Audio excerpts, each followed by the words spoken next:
இந்த மாதிரி நிறைய வதந்திகள் இல்லைனா வந்து நிறைய பேர் வந்து த்ரிஷா அவர்களை பற்றியும் விஜய் அவர்களை பற்றியும் நிறைய விஷயம் சொல்லிட்டு இருக்காங்க. அதெல்லாம் உண்மையா என்னன்னு தெரியலையேன்னும் போது இல்லை, அதுக்கு அவங்க தான் வந்து வாய் திறந்து பதில் சொல்லணும் அப்படின்னு சொல்லியிருந்தீங்க. ஸோ அதுக்கேற்ற மாதிரியே இப்போ ரீசெண்டாக அவங்களுடைய எக்ஸ் தளத்தில் அவங்க ஒரு ஃபோட்டோஸ் போட்டுட்டு அதுக்கு கீழே கேப்ஷனாக வந்து ஒன்று கொடுத்துருக்குறாங்க. முக்கியமாக நீங்கள் கேட்டதுக்காக தான் அவங்க பதில் இப்படி கொடுத்துருப்பாங்களோன்ற மாதிரி தான் இருக்குது. ஏன்னா நீங்கள் கேட்டு இப்போ தான் உடனே இந்த பதில் வருது. ஸோ இதை எப்படி பார்க்குறீங்க? ஒப்பீனியனாக இருந்தால் கூட நான் சொல்லுவேன்னா, ஒரு வதந்திகளுக்கு வந்து பார்த்திங்கன்னா ஒரு முற்றுப்புள்ளி யாராவது ஒருத்தர் வைக்கணும். நீங்கள் வந்து பார்த்திங்கன்னா ஒரு ட்விட்டில் வந்து கேட்டால் லவ் ஃபார் எவர்னு சொல்கிறீங்க. ஸோ நீங்கள் அந்த லவ் என்பதற்கு வந்து இங்கே 2 பொருட்கள் உண்டு. நீங்கள் ஃபோன் பண்ணி நீங்கள் வந்து டைரெக்டாக நீங்கள் வந்து ஐ லவ் யூ சொல்கிறீங்கன்னா அது வெளியே வரப்போகிறதில்ல. ஒரு பொது தளத்தில் வந்து நீங்கள் வந்து ஒருத்தர் மேலே சொல்லும் போது அதை அவர் சம்மந்தப்பட்டவங்க எப்படி எடுத்துப்பாங்க? இப்போ நீங்கள் சொல்லக்கூடியதை வந்து பார்த்தீங்கன்னா வந்து இதே வந்து மன்சூர் அலிகான் சொன்னால் உங்களால் ஏற்றுக்க முடியல. சிக்கலை அங்கே தான் உருவாகும். அங்கே வந்து பார்த்தீங்கன்னா இன்னொருத்தருடைய மனம் காயப்படுதல். அதை நீங்கள் புரிஞ்சுக்கினா தான் நீங்கள் வந்து பார்த்தீங்கன்னா வந்து ஒரு சரியான பெண்மணியாக இருக்க முடியும். ரீஷாவை நான் ஐ லவ் யூன்னு சொல்கிறேன்னு வச்சுக்கோங்களேன், சரிங்களா? அவங்க அதை சகிச்சுப்பாங்களா? சகிச்சிக்க மாட்டாங்கல்ல. கல்யாணம் ஆயிடுச்சுன்னு சொல்லிட்டான், வச்சுக்கிட்டு வாழ்ந்துட்டு இருக்கிறாரு சொல்கிறான். இதுக்கு யார் பொறுப்பேற்றுவாங்க? அவருடைய அரசியல் பயணத்தை ஏதாவது ஒரு விதத்தில் கெடுக்கணும். இது வந்து பல யூகங்கள் வருது இல்லை. அண்ணாதுரைக்கு ஒரு சிக்கல் வருது. பானுமதியோட இணைச்சி பேசுகிறாங்க. அண்ணாதுரை ஒரு தெளிவான ஒரு பதில் சொல்கிறார், ரொம்ப தெளிவாக சொல்கிறார். நான் ஒன்றும் வந்து முற்றும் தொடர முனிவர் கிடையாது, அந்த மாதிரி பரிதாண்டா பத்தினி இல்லைன்னு சொல்கிறார். திருமாவளவன் வந்து பார்த்தீங்கன்னா திருமணமே பண்ணாமல் வாழ்ந்துட்டு இருக்கிறாரு. அவரும் ஒரு மீடியாவில் உட்கார வச்சு கேட்டோம், மீனாவுக்கு உங்களுக்கு என்ன தொடர்பு கேட்டானா இல்லையா? இதெல்லாம் ஒரு வதந்தியாக எடுத்து பேசணும்னா, அவன் ஆண்மை இருந்தும் அவன் ஆம்பளை இல்லை. மெஹந்தி போடுறதுலேருந்து நலங்கு வைக்கிறதுலேருந்து பெண் அழைப்புலேருந்து எல்லாத்தையும் படம் எடுத்து முதலிரவை தவிர்த்துட்டு இது எல்லாத்தையும் அது கூட பின்னாடி நடக்கும். இது எல்லாத்தையுமே வந்து பார்த்தீங்கன்னா ஒரு வியாபாரமாக்குறான். இதுக்குன்னே இந்த வலை பேச்சுன்னு ஒன்று வச்சுட்டு இருக்கிறான். அடுத்தவங்க வந்து கதவையும் ஜன்னலையும் திறந்து பார்க்குறது தான் வேலை. இப்போ நான் விஜய் வந்து சொல்கிறா, எனக்கும் த்ரிஷாவுக்கும் எந்த தொடர்பும் இல்லைங்க, தயவு செஞ்சு நம்புங்க அப்படின்னு கதறுவாரா? கல்யாணம் ஆகலை. அங்கே யாரும் 3 போகம் வந்து பயிர் செய்யக்கூடிய நல்ல தரிசு நிலமாக கிடக்குது. இப்போ வந்து ஒரு அரசியல் சக்தியாக ஒரு எடுக்கும்போது இந்த மாதிரியான பிரச்சனைகள் வருது. இதுக்கு முன்னாடி வரல. அமர்கலம் படத்தில் அந்த பார்த்த அதே அஜித் இப்போ அஜர்பைஜான் வந்து ஓடி வர்றாரு. மனைவிக்கு ஒரு சின்ன பிரச்சனை ஓடி வர்றாரு. அப்போ அங்கே மேலோங்கி நிற்கிறது எது? காதல். நீங்கள் இவங்க நினைக்கிற மாதிரிலாம் ஈஸியாக வந்து சங்கீதம்லாம் அப்படி விட்டுட்டு போயிடுறவங்க கிடையாது. இவங்கெல்லாம் அப்படி நினச்சிட்டு இருக்கிறாங்க. இந்த பைத்தியங்கள்லாம் சில மீடியாவில் பேசிட்டு இருக்காங்க. திருமணமே பண்ணிக்க போகிறாங்க த்ரிஷாவும். அவர் சங்கீதா வந்து விவாகரத்தே பண்ண போகிறோம். ஈழத்தை வளர்த்தது பிரபாகரன் தான். ஈழத்தோட பெண்மணி, ஈழத்தோட வார்ப்பு பிரபாகரன் வளர்ப்பு. அவளை ஈஸியாக இந்த நாய்கள் பேசுதில்லை, இந்த வலை பேச்சு அது இதுன்னு வச்சு பேசுகிறாங்க. அதுக்கெல்லாம் இரையாக மாட்டாங்க. அவங்க வந்து பார்த்தீங்கன்னா அங்கே எப்படி வந்து அஜித்துக்கும் வந்து ஷாலினிக்கும் ஒரு அன்பு மேலோங்கி இருக்கிறதோ அதே அன்பு அங்கே இருக்குது. சின்ன ஒரு கேப் இருக்குது. அது எந்த கேப்? அது என்ன கேப்? அது வாழ்க்கையில் விரிசல் வராத அளவுக்கு லதாவுக்கும் வந்து ரஜினிக்கும் வராத அளவுக்கு பார்த்தது கமல்ஹாசன். அதே மாதிரி அஜித்து வந்து பார்த்திங்கன்னா அந்த வகையில் விட்டுற மாட்டாங்க. கனடாவில் வந்து ஸ்வயம் சிக்கிட்டான் கொரோனாவில். விஜயோட மகன் அங்கேருந்து மீட்டு கொண்டு வந்ததில் வந்து பார்த்திங்கன்னா அஜித்தோட பங்கு இருக்குது. அதே மாதிரி சங்கீதாவோடு சேர்ந்து விஜய் ஒரு குத்தாட்டம் போட்டால் கதை முடிஞ்சிடுச்சு. இந்த வலை பேச்சுகள் எல்லாம் மூட்டை கட்டி கிளம்பிடுவானுங்க.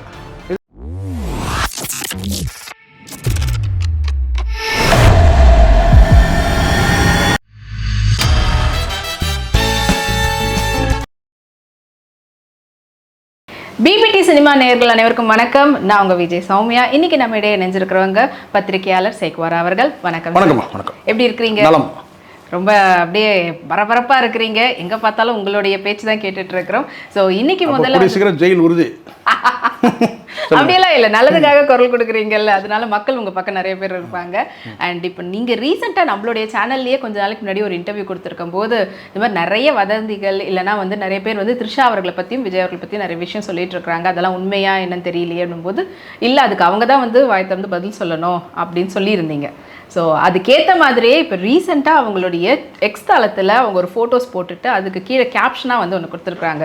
ஸோ நம்ம வந்து பிடிச்ச விஷயத்த நம்ம வந்து அணியலாம், எது அணியக்கூடாதுன்னா மற்றவங்களுடைய ஒப்பீனியனை தான் நம்ம வந்து அணியக்கூடாது அப்படின்னு சொல்லியிருக்காங்க.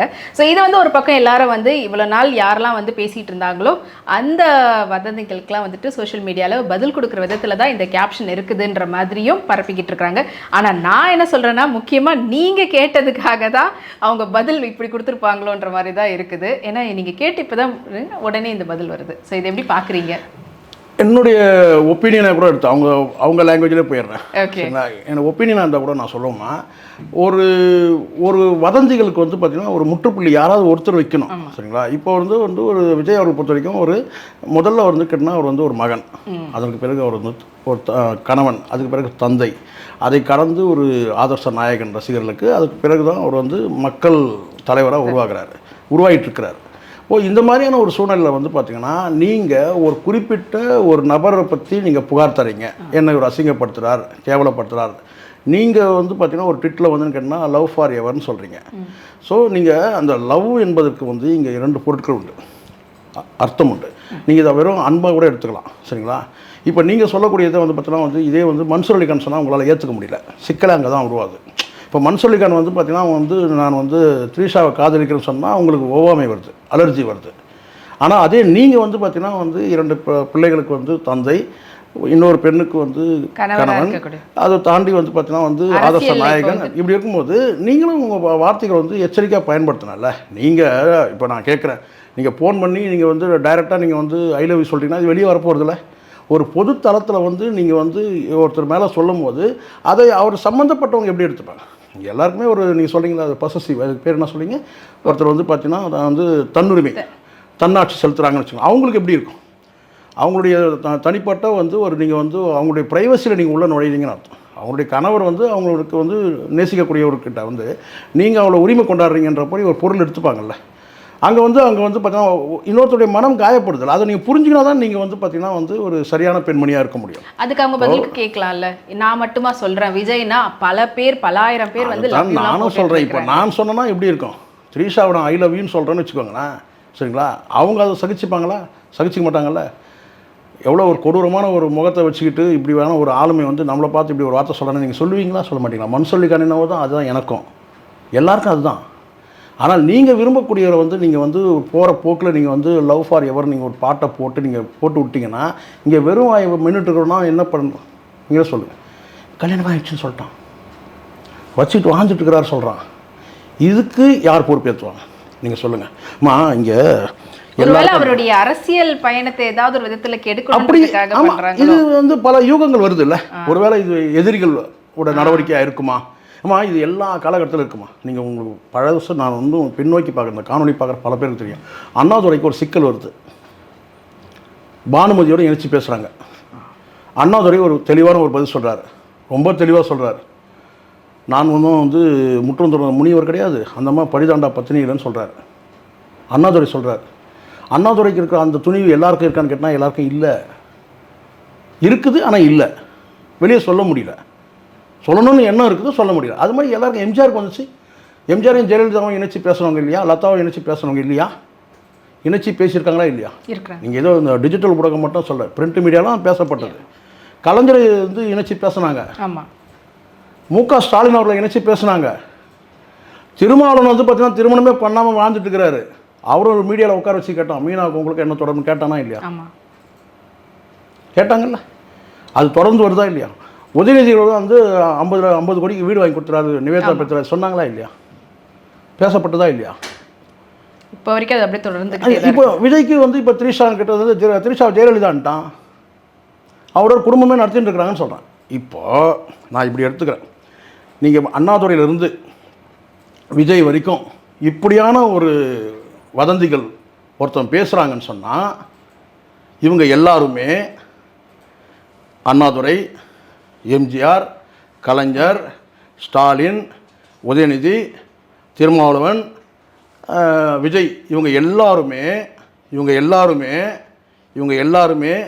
ஏன் இப்படியான வதந்திக்கு ஆளாகிறான்னு கேட்டேன்னா, இவங்க எல்லாருமே ஆண்மையுள்ள ஆம்பளைங்க. இதை வதந்தியாக பேசுகிறான் பார்த்தீங்களா? இதெல்லாம் ஒரு வதந்தியாக எடுத்து பேசுகிறான்னா, அவன் ஆண்மை இருந்தும் அவன் ஆம்பளை இல்லை. ஏன்னு சொல்கிறேன்னா இந்த இடத்துல நீங்கள் வந்து எச்சரிக்கையாக இருக்கணுமா இல்லையா? இப்போது இது எல்லாமே இங்கே வியாபாரம் ஆயிடுச்சுமா. ஒரு தனிப்பட்ட ஒரு திருமண நிகழ்ச்சி கூட மெஹந்தி போடுறதுலேருந்து நலங்கு வைக்கிறதுலேருந்து பெண் அழைப்புலேருந்து எல்லாத்தையும் படம் எடுத்து முதலிரவை தவிர்த்துட்டு இது எல்லாத்தையும் அது கூட பின்னாடி நடக்கும். இது எல்லாத்தையுமே வந்து பார்த்தீங்கன்னா ஒரு வியாபாரம் ஆக்குறான். தனிப்பட்ட நிகழ்ச்சி தான். பட் ஆனால் இப்போ நீங்கள் சொல்கிற விதம் நிறைய பேருக்கு வேற விதத்தில் புரியும். இப்போ உங்களுக்கே ஆமாம் இது வியாபாரம். ஆமாம் இது நான் யார் செஞ்சாலும் தவறு தானே. ஒரு வதந்தி அடிப்படையில் உண்மை இல்லாத ஒரு விஷயத்தை நீங்கள் பேசுறதுக்கு நீங்களே ஒரு காரணமாக வரீங்களா? திரிஷாவே ஒரு காரணமாக வராங்களா? நான் எதுக்கு இதை சொல்ல கேட்டேன்னா இங்கே தனிப்பட்ட நிகழ்ச்சி திருமண நிகழ்ச்சியே இங்கே வியாபாரம் ஆகுது. ஏன்னா டிஜிட்டல் உலகம். அன்றைக்கி ஏதோ கிசு ஒரு நாள் அப்படி எழுதிட்டு போயிட்டு இருந்தால் விற்பனையை கூடுதலாக்கினான். உங்களுக்கு தெரியுமா தினத்தந்தியோட சர்க்குலேஷன் அதிகமானதுக்கு காரணம் என்ன தெரியுமா? சிரிக்க மாட்டீங்களா சொன்னால் அதில் சிட்டுக்குருவி பதில்னு ஒன்று வரும். பார்த்துருக்கீங்க நீங்கள்? சண்டேல வரும். நீங்கள் சொல்லுவீங்களா 1 கோடி பேர் படிக்கிற பத்திரிக்கை தானே. சிட்டுக்குருவி பதில்கள்னு ஒன்று வரும். அதில் ஒரு பெரிய வித்தியாசமான கேள்வி, ரொம்ப அறிவுபூர்வமான கேள்வியும் வரும், பதிலும் வரும். கேட்குறவனும் அவனே, பதிலும் அவனே சொல்கிறான். இதுதான் உண்மை. என்ன கேட்பான்னு கேட்டிங்கன்னா இந்த நடிகருக்கும் அந்த நடிகைக்கும் திருமணம் அமையணும். அதுக்கு பதில் கேள்வி வரும். அதுக்கு பதில் நான் சொன்னதுன்னா பயங்கரமான ஒரு பதில் வரும். அதுக்கு என்னன்னு கேட்டிங்கன்னா அது அந்த இருவருக்கும் தெரிந்த ரகசியம். எவ்வளோ பெரிய அறிவுபூர்வமான ஒரு கேள்வி, எவ்வளோ பெரிய அறிவுபூர்வமான பதில். இதுக்கே வந்து லட்சக்கணக்கான பேர் இந்த சண்டேல வந்து அந்த பத்திரிகை வாங்கி பார்ப்பான். காரணம் என்ன தெரியுமா? கியூரியாசிட்டி. அடுத்தவங்க குடும்பத்தில் என்ன நடக்குது. இங்கே நீங்கள் வந்து இங்கே சில பேர் நான் பேர் சொல்லுவேன், நீங்கள் போட மாட்டீங்க. நீங்கள் பாவம், நீங்கள் மீடியாலாம் நடத்துகிறவங்க, நீங்களும் பல இடத்துக்கு போகிறவங்க. இதுக்குன்னே இந்த வலை பேச்சுன்னு ஒன்று வச்சுட்டு இருக்கிறான். அடுத்தவங்க வந்து கதவையும் ஜன்னலையும் திறந்து பார்க்குறது தான் வேலை. நான் ஒரு பெரிய ஒரு மக்கள் தலைவர்மா. அவரை வந்து பார்த்தீங்கன்னா வந்து எல்லாமே தான் இங்கே பேசப்படுது. மீடியாவில் உட்கார வச்சு உங்களுக்கும் மீனாவுக்கும் என்ன தொடர்பு கேட்டேனா இல்லையா? ஒரே ஒரு கண்ணாசி காமிச்சிருந்தா அங்கே தரமட்டமாக இருக்கும் அந்த மீடியாவை. அது எந்த டிவியாக இருக்கட்டும், சத்யன் டிவியாக இருக்கட்டும், அந்த ஒரே ஒரு கண்ணாசைவு தான். எப்படி அந்த துணிச்சல் வருது? அப்போ நீங்கள் ஒரு கொச்சப்படுத்துறீங்கல்ல. ஒரு 30 ஆண்டு காலம் வந்து வாழ்க்கையை தொலைச்ச ஒரு மனிதரை ஒரு செகண்டில் நீங்கள் வந்து உட்கார வச்சு நீங்கள் கேள்வி கேட்டுறீங்களா ஈஸியாக? எப்படி உங்களுக்கு அந்த தைரியம் வருது? யார் கொடுக்குற தைரியம்? மீடியானா எல்லாம் பேசிடலாமா? இப்போ புரியுதுங்களா? எனக்கு முக்தாருக்கும் மிகப்பெரிய சண்டையே நடந்துச்சு. இப்போ என் நண்பர் தான். இப்போ அவர் தனியாக ஒரு மீடியாவை வந்து ஆரம்பிக்கிறார், என்னை அழைச்சிருக்கிறார், நான் போகிறேன், அது வேறு. ஆனால் நாங்கள் கேட்டேன், எப்படி அந்த துணிச்சல் வருது, அந்த தைரியம் வருது? மீடியானா என்ன வேணால் பேசிடலாமா? கொச்சப்படுத்திடலாமா? அப்போது இதுக்குன்னே ஒரு டீம் வந்து வியாபாரம் ஆக்கிறதுக்குன்னே ஒரு டீம் இருக்கும்போது அப்போ நீங்கள் என்ன பண்ணுறீங்கன்னா அங்கே புழு மாதிரி ஏதோ ஒன்று போடுறீங்க. இந்த மீன்களுக்கு, இந்த மீடியா மீன்களுக்கு யார் போடுறது? சம்மந்தப்பட்ட நபரே போடக்கூடாதுல்ல. இப்போ என்ன விஜய் வந்து சொல்கிறாரா, எனக்கும் த்ரிஷாவுக்கும் எந்த தொடர்பும் இல்லைங்க, தயவு செஞ்சு நம்புங்க அப்படின்னு கதறுவாரா? இல்லை, அதுக்கு தான் அவர் இன்டெரக்டாக இப்போ நடந்த அந்த ஊக்கத்தொகையெல்லாம் கொடுக்குற அந்த ஃபெலிசிட்டேஷன் பண்ணார் ஸ்டூடெண்ட்ஸ்க்கு. அப்போ சொல்லியிருந்தார்ல, சோஷியல் மீடியான்றது அவங்களாவே கிரியேட் பண்ணி அவங்களாவே பண்ணக்கூடியதுன்னு இன்டெரக்டான ஒரு பதில். இது அவர் சொல்லிட்டாரு. சங்கீதாவோட மனநிலை என்ன? இப்போ இந்த இடத்துல தான் நான் சொன்னேன், அம்மா உனக்கு கல்யாணம் ஆகலை, கல்யாணம் ஆகலை. அங்கே யாரும் 3 போகம் வந்து பயிர் செய்யக்கூடிய நல்ல தரிசு நிலமாக கிடக்குது. சரிங்களா? இப்போ நீங்களே வந்து என்ன செய்ய கேட்டால் ஒரு செய்தியை நீங்கள் போடுறீங்கன்னா அந்த அம்மாவுடைய மனநிலை ஏற்கனவே அங்கே ஏகப்பட்ட பூசல்னால் என்னென்னு கேட்டிங்கன்னா, இவர் அரசியலுக்கு வர்றதில் வந்து மாற்று கருத்து இருக்குது, பிள்ளைகள் வந்து கெரியரில் வந்து கவனம் செலுத்துறதுல வந்து பார்த்தீங்கன்னா மாற்று கருத்து எல்லா கணவன் மனைவிக்கும் வரும். பிள்ளை இதை படிக்க வைக்கணும், பொண்டாட்டி ஒரு விரும்புவாங்க, அப்பா வந்து அம்மா ஒன்று, அப்பா வந்து ஒரு விரும்புவார், தாத்தா ஒன்று விரும்புவாங்க. இப்படி வந்து பார்த்திங்கன்னா வந்து ஒரு கெரியரில் வந்து டிசைட் பண்ணுற போது ஒரு குழப்பம் ஏற்படுவாங்க. பிள்ளை ஒன்று ஆசைப்படுவான், பிள்ளையோட ஆசையை அம்மா கிட்ட சொல்லுவான், அது அப்பா ஒத்துக்க மாட்டார். இப்படி ஒரு சிக்கல் இருக்குது. சொத்துக்கள் வந்து பார்த்திங்கன்னா வந்து பரிமாறுறதுல சிக்கல் இருக்குது. இது மாதிரி பல பிரச்சனை ஒவ்வொரு காலகட்டத்தில் வந்து ஒரு ஆணுக்கு வந்து ஒரு ஆணுக்கும் இருக்கட்டும், அது தாய்க்கும் இருக்கட்டும், அந்த தந்தைக்கும் இருக்கட்டும், அல்லது கணவன் மணிக்கு வெவ்வேறு காலகட்டத்தில் வெவ்வேறு பிரச்சனை இருக்குது. நீங்கள் ஃப்ரீயாக இருக்கிறீங்கம்மா, உங்களை யாரும் கேட்க போகிறது இல்லை. நீங்கள் போகிற போக்கில் உங்களை விமர்சனத்தை விட்டு தள்ளுங்கன்னு சொல்கிறாங்க அந்த அம்மா கூட. யார்? திரிஷா கூட அவங்க அம்மா. விமர்சனங்கள்லாம் நீங்கள் விட்டு தள்ளுங்க. நீங்கள் சொல்லிவிடுவீங்க, அதை பலியாகணும்னு தானே தெரியும். இங்கே ஏற்கனவே இங்கே சும்மாவே மின்னுட்டுருக்குறான். இப்போ நல்லா கேட்டுங்கம்மா, ஒரு சின்ன கேப் இருக்குதுன்னு வச்சுக்கோங்க. இப்போ ஒரு கேப் இருக்குது, இல்லைன்னு நான் மறுக்க முடியாது. அந்த கேப் வந்து காலப்போக்கில் சரியாயிடும், சரியாக்கிடுவாங்க. குடும்பத்தில் இருக்க வந்து பார்த்தீங்கன்னா வந்து மூத்த ஒரு பெரியவர் வந்து எஸ்எஸ்சியோ இல்லை அவருடைய மனைவியோ இல்லை அந்த சைடில் இருப்பீங்க, அது வந்து அது ஒரு சின்ன ஒரு விரிசல் வரும் தான். அந்த அன்பு வந்து அங்கே வந்து பார்த்தீங்கன்னா இணையும் போது சரியாயிடும் காலப்போக்கில். சரி, இது வந்து இவங்க மற்ற இந்த மென் சும்மா இருக்கிற வாய் மென்னுட்டு இருக்கிறான் பார்த்தீங்களா, அவங்களாம் ஒன்றுமே கிடையாது, அவங்களுக்கு தெரியவும் தெரியாது. அவங்களுக்குள்ள வந்து பார்த்தீங்கன்னா சின்ன சின்ன கருத்து வேறுபாடு அது காலப்போக்கில் சரி ஆகிட்டு இருக்குது, சரி ஆகிடும்.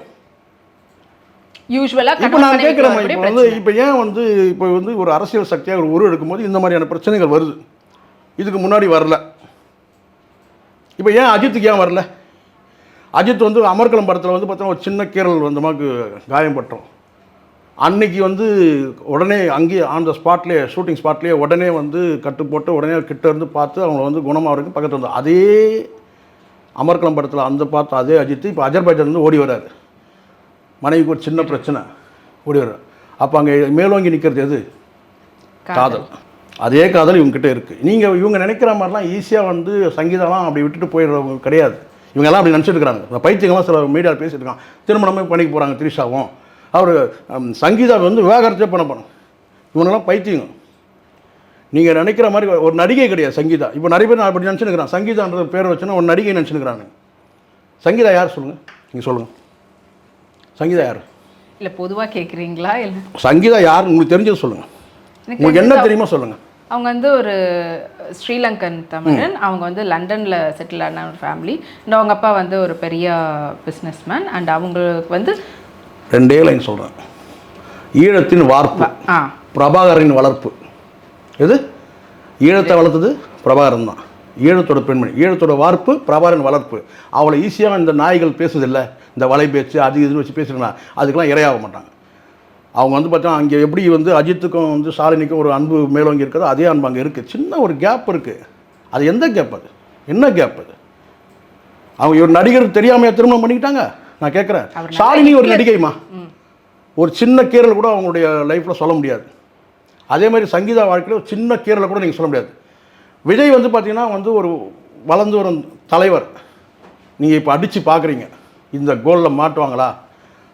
சங்கீதா மாட்ட மாட்டாங்க. சங்கீதா வந்து பார்த்தீங்கன்னா கிட்டத்தட்ட தாய் ஸ்தானத்தை தூக்கி நிறுத்திப்பாங்க. அவங்களுக்கு தெரியும் இந்த பன்னாடைகள்லாம் வந்து கேட்டால் இதை வந்து ஒரு பெரிய பேசும் பொருளாக ஆக்குறானுங்க.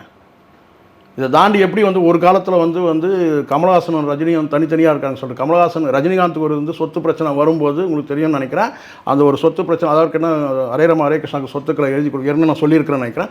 அது பிரச்சனை வந்தபோது அவருக்கு பக்கத்துணையாக இருந்து அவர் வந்து பார்த்தா வாழ்க்கையில் விரிசல் வராத அளவுக்கு லதாவுக்கும் வந்து ரஜினிக்கு வராத அளவுக்கு பார்த்துட்டு கமலஹாசன். அதே மாதிரி அஜித் வந்து பார்த்திங்கன்னா அந்த வகையில் விட்டுற மாட்டாங்க. கனடாவில் வந்து ஸ்வயம் சிக்கிட்டாங்க கொரோனாவில். விஜயோட மகன் அங்கேருந்து மீட்டு கொண்டு வந்ததில் வந்து பார்த்தீங்கன்னா அஜித்தோட பங்கு இருக்குது. அவங்கள ஈஸியாலாம் வந்து பார்த்தீங்கன்னா வந்து உடஞ்சி போகிற குடும்பமும் கிடையாது. இவனுங்க வந்து வியாபாரம் ஆக்கிட்டு இருக்கிறாங்க. அதுதான் நான் மீண்டும் சொல்கிறேன் சௌமியா, இவனுங்க வந்து வியாபாரம் பண்ணுறானுங்க. இப்படி ஒரு குடும்ப பிரச்சனை இருக்க நிறைய பேர் வியூவர்ஸ் வருவாங்கன்னு சொல்லிட்டு இப்போ நம்ம வியூவர்ஸ் வரணும் பேசிகிட்டு இருக்கிறோம். உண்மையை பேசணும். சத்தியத்தை நான் பேசிட்டு போயிட்டு வந்து நிம்மதியாக தூங்கணும் முதல். நான் தான் அதனால தான் நான் மீண்டும் சொல்கிறேன். என்னென்னு கேட்டிங்கன்னா பொத்தாம் போதில் சொல்கிறேன், இவங்க யாருமே பதில் பேசுகிறதுனால கிடையாது. அண்ணாதுரைக்கு இந்த தைரியம் யாருக்கும் இல்லை. அண்ணாதுரை ஒரே அவர் சொல்லிட்டாரு, அது உண்மையோ பொய்யோ, ஆனால் வதந்தி வருது. அவர்கிட்ட கேட்குறாங்க, அது ஒரே ஒரு முற்றுப்புள்ளி வைக்கணும், ஏன் அதை கடந்து போகணும்? ஒரே வாரம் சொல்ல கேட்டினார். நான் முற்றும் துறந்த முனிவர் கிடையாது, அவர் பரிதாண்டா பத்தினி கிடையாது. அதை விஜய் சொல்ல முடியுமா? மற்ற தலைவர் சொல்ல முடியுமா? இல்லை. அண்ணாதுரைக்கு இந்த அதே துணிச்சல் இருக்குமா? இந்த காலகட்டத்தில் யாருக்கும் இல்லை. நீங்கள் சும்மாவே மெல்றீங்க. பார்த்தீங்களா, நாங்கள் சொன்னோம், விஜயை ஒத்துக்கிட்டாரு. சொல்லணும்னா சொல்ல மாட்டானா? அதனால் என்னென்னு கேட்டிங்கன்னா இது வந்து நான் கேட்டால் இதுக்கு ஒரு கட்டத்தில் இப்போது சீமான் மேலே ஒரு நடிகை வந்து தொடர்ந்து பேசிகிட்டே இருக்கிறாங்க. அதுக்கு ஒரு பதிலடி கொடுக்கணும். சீமான் என்ன பண்ணார்? ஒரு குத்தாட்டம் போட்டார் மனைவியோடு சேர்ந்து. அதே மாதிரி சங்கீதாவோடு சேர்ந்து விஜய் ஒரு குத்தாட்டம் போட்டால் கதை முடிஞ்சிடுச்சு. இந்த வலை பேச்சுகளை வச்சு எல்லாம் மூட்டை கட்டி கிளம்பிடுவானுங்க. இது அடுத்தது நம்ம வேறு ஏதாவது ஜன்னலுக்கு போகலாம், அடுத்தது வேறு எங்கேயாவது கதவை தட்டலாம். பொறுக்கித்தனம் தானே இதெல்லாம் பண்ணுறது. நீங்கள் நான் மீண்டும் நான் சொல்கிறேம்மா, நீங்கள் அடிப்படையில் உண்மை இருந்தால் சொல்லுங்கள், பேசுங்க. அடிப்படையில் உண்மை தான் பேசுங்க. இப்போ வந்து பார்த்திங்கன்னா முக்கியமான ஒரு பிரச்சனை நடக்குது. பிரச்சனைன்னு கிடையாது, அது ஒரு திருமண நிகழ்ச்சி தான், சரிங்களா? இப்போ எப்படி நயன்தாரா வந்து அவங்களுடைய திருமண நிகழ்ச்சி எல்லாத்தையும் வந்து ஒரு வியாபாரம் நெட்ஃப்ளிக்ஸில் கொடுத்து வந்து ஒரு 25 கோடி வியாபாரம் பண்ணாங்களோ அது மாதிரி சரத்குமார் குடும்பம் இன்னொரு திருமணத்தை வந்து வியாபாரம் பண்ணுறதுக்கு எல்லாம் தயாராகிடுச்சு. ஆனால் அது சில பேர் குறிப்பிட்டு அவன் பேச மாட்டாங்கிறான். ஏன் பேச மாட்டேங்கிறான்? போயிடுச்சு. பெருமையாக அவனா பேச சொல்கிறான். அப்போ இங்கே பணத்தை வாங்கினு நீங்கள் வந்து ஒரு அசைன்மெண்ட் பண்ணுறீங்க. இப்போ உங்களுக்கு சிக்கல் என்னன்னு கேட்டால் விஜய் வந்து அரசியல் கட்சி தொடங்குறாரு, எங்களெல்லாம் ஒரு வார்த்தை கூட கேட்கவே இல்லை. அதனால அவங்கள வந்து எப்படியாவது ஏதாவது ஒரு டீக்ரேட் பண்ண, விஜய் வந்து டேமேஜ் பண்ண, கேரக்டர் ஏதாவது ஒரு டேமேஜ் பண்ண. இதுக்கு பின்னாடிலாம் நான் எனக்கு தெரிஞ்சு நான் இதில் அரசியல் இருக்கிறதா பார்க்கவே இல்லை. நான் மீண்டும் கூட சொல்கிறேன், இப்போ என்ன சொன்னாங்க, அவர் இப்போ நம்ம அரசியல் பேசக்கூடிய ஒரு சூழ்நிலை இருக்கிறோம், இந்த ஒரு லைன். இப்போ எல்லாரும் என்ன சொன்னா, இவர் வந்து திமுகவுக்கு எதிரானவர்னு சொன்னாங்க.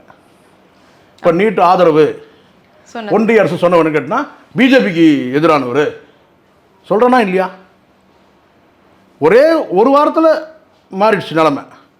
அதனால் என்னன்னு கேட்டால் இது அரசியல் இதில் பின்னணி இருக்குது. ஏன்னா இது எல்லாருக்கும் இந்த சிக்கல் உண்டுன்ற நான் எலெக்ஷன் நேரத்தில் எடுக்கிறான். நிவேதா பெத்ராஜிக்கு 50 கோடிக்கு வீடு வாங்கி கொடுத்தோம் சவுக்கு சங்கர். இப்போ உள்ள பத்திரமா இருக்கிறான் சேஃபாக. அது எவ்வளோ தப்பு? அரசியல் கரெக்டான தேர்தல் நேரம். எஸ்பிபி கிட்ட வந்து ஒரு வணக்கம் தமிழகம்னு ஒரு நிகழ்ச்சி இருக்குது, சன் தொலைக்காட்சியில் நினைக்கிறேன். அதில் வந்து அவர்கிட்ட கேள்வி கேட்குறாங்க, தமிழ் மொழியை பற்றி பேசும்போது. அப்போ அவர்கிட்ட ஒரு கேள்வி கேட்குறாங்க, சார் வந்து இப்போ இந்த ஆங்கர்லாம் வந்து பேசக்கூடிய தமிழ், இந்த மீடியாலாம் பேசக்கூடிய வந்து பெண்கள் பேசக்கூடியது வந்து பார்த்திங்கன்னா வந்து கொஞ்சம் வந்து ஸ்டைலிஷாக பேசுகிறாங்களே, அதை பற்றி நீங்கள் என்ன நினைக்கிறீங்க? இல்லை நான் அதை ஒத்துக்க மாட்டேன், தமிழாகவே பேசணும், அதை வந்து ஸ்டைலாக பேசணும்னு சொல்லிட்டு அதை உடச்சி பேசுறது, செதுக்கிறது, இதெல்லாம் பண்ணக்கூடாது அப்படின்னு சொல்கிறாரு. இல்லை சார் அது ரொம்ப நல்லா இருக்குது, கேட்கறதுக்கு ரொம்ப நல்லா இருக்குதுன்னு சொல்லிட்டு தான் பண்ணுறாங்க போது உணர்ச்சிவசப்பட்டு ஒரு வார்த்தை சொல்கிறார், 4 அறையில் செய்யக்கூடிய நல்லா இருக்குது செய்யக்கூடியதை வந்து பொது வெளியில் செய்ய முடியாதுன்னு சொல்கிறாரு. ஐ எம் வெரி சாரின்னு கூட சொல்லிடுறாரு ஒரு வார்த்தை பதில். கொஞ்சம் எமோஷன் ஆகிட்டா வெரி சாரி. அப்போது நீங்கள் விஜய் அவர்கிட்ட நீங்கள் நேரடியாக ஃபோன் போட்டே கூட நீங்கள் வெறும் அன்புனா நீங்கள் சொல்லலாம். ஆனால் பொது தளத்தில் நீங்கள் வந்து போடுறீங்கன்னு சொன்னால் அது வந்து ஒரு வகையான ஒரு இதமான என்ன சொன்ன ஒரு இதமான ஒரு சுகமாக இருக்குன்னு அர்த்தம். ஒரு பெரிய ஸ்டார்கிட்ட இப்படியான ஒரு பகிர்தல் பண்ணுறது அவங்களுடைய ஃபேமுக்காக. நான் மீண்டும் சொல்கிறேன், அந்தரங்கம் எல்லா மனிதர்கள்ட்டையும் இருக்குது. விஆர் கிருஷ்ணய்யர் சுப்ரீம் கோர்ட்டில் வந்து கிட்டத்தட்ட ஒரு 100 கைதிகளுக்கு வந்து தூக்கு தண்டனை கொடுத்த ஒரு மனிதர். அவர் சொல்கிறார், ஒரு மகான், அவர் சொல்கிறார் 100 கைதிகளுக்கு தூக்கு தண்டனை எழுதினவர், எழுதி பேனாமூல உடைச்சவர். அவர் சொல்கிறார் கேட்டால், இங்கே எல்லா புனிதனுக்கும் கடந்த காலம்னு ஒன்று இருக்குது, எல்லா புனிதனுக்கும் கடந்த காலம்னு ஒன்று இருக்குது. இங்கே யாரெல்லாம் தன்னை புனிதன் சொல்கிறாங்க அவங்களுக்கெல்லாம் ஒரு கடந்த காலம் இருக்குது, எனக்கு கூட இருக்குது. சரிங்களா? அதே மாதிரி எல்லா பாவிகளுக்கும் எதிர்காலம்னு ஒன்று இருக்குது. நம்ம இன்றைக்கி தூக்கில் போட்டுறோம், அவன் எதிர்காலத்தில் பெரிய மகானாக கூட உருவாகலாம். அப்படி உருவானவங்களாம் இருக்கிறாங்க, பெரிய ஞானிகள்லாம் இருக்கிறாங்க. ஒரு குற்ற பின்னணி உள்ளவங்க கூட காலத்தில் திருந்தி அவங்க வந்து பார்த்திங்கன்னா வந்து ஒரு சாமியாராக போயிடனாலும் பாதிரியார் என்னமோ ஆயிரும். ஆனால் எல்லா பாவிகளுக்கும் எதிர்காலம் இருக்குது, அதனால் வந்து கேட்டால் தூக்கு தண்டனை ரத்து பண்ணணும்னு சொல்லி எழுதுகிறார். அது மாதிரி நான் என்ன சொல்ல கேட்டேன்னா, இங்கே எல்லாருக்குமே ஒரு கடந்த காலம்னு ஒன்று இருக்குது, இல்லைன்னு நான் சொல்லலை. அப்போ அது வந்து அந்தரங்கம், அது அந்தரங்கம் ஊமையாக இருக்கணும், அதை பேச விடக்கூடாது. ஓகே, அவங்க ஆக்சுவலி போன அந்தரங்கம் நீங்கள் பேச விட்டிங்கன்னா அது அசிங்கமாயிடும். கரெக்டாக சொன்னீங்க. ஸோ அவங்க வந்து வரலட்சுமி அவங்களுடைய வெட்டிங் ரிசப்ஷன் சமயத்தில் எடுத்த அந்த ட்ரெஸ் ஃபோட்டோவை தான் வந்து போட்டு இப்படி ஒரு பதில் வந்து அவங்க கீழே கேப்ஷன் கொடுத்துருந்தாங்க. அதை பற்றி தான் இவ்வளோ நேரம் நம்ம வந்து பேசிகிட்டு இருந்தோம். அண்டு கடைசியாக வந்து எங்கே ஆரம்பிச்சாங்களோ என்னென்னா ஒன்றே ஒரு விஷயம் மட்டும் கடைசியாக சொல்கிறேன். இது இவங்களுக்கு ஏற்பட்ட அந்த காயத்தை இன்னொருத்தருக்கு ஏற்பட்ட அந்த காயத்தின் மூலமாக அது மருந்து போடுற மாதிரி வந்து ஒரு பாவனையை காட்டுறாங்க. இவங்களும் மனதளவில் காயப்பட்டிருக்கிறாங்க, மக்கள் வந்து ஏற்றுக்கலை, மக்கள் எதிர்க்கிறாங்க. இந்த விஷயத்தில் விஜயை வந்து யாருமே வந்து விமர்சனம் பண்ணல, த்ரீஷாவை கடுமையாக விமர்சனம் பண்ணாங்க. இந்த நிலைமை வந்து த்ரீஷாவுக்கு தேவையில்லைன்னு தான் நான் நினைக்கிறேன். அதனால் இன்னொரு சம்பவத்தை, இன்னொரு பெண்ணையும், இன்னொரு நடிகையை வந்து காரணமாக காட்டி இவங்க மருந்து தர முயற்சி பண்ணுறாங்க. அதுதான் தேவையில்லாத ஒரு வேலையை பண்ணி அவங்களே வந்து கடைசியாக புண்பட்டு தான் கிடக்குறாங்க அப்படின்னு சொல்லிடலாம். ஆனால் இன்றைக்கி நீங்கள் வந்து பல கருத்துக்களை நம்மளோட பகிர்ந்துக்கிட்டீங்க, அதுக்கு ரொம்ப நன்றி. நன்றிம்மா.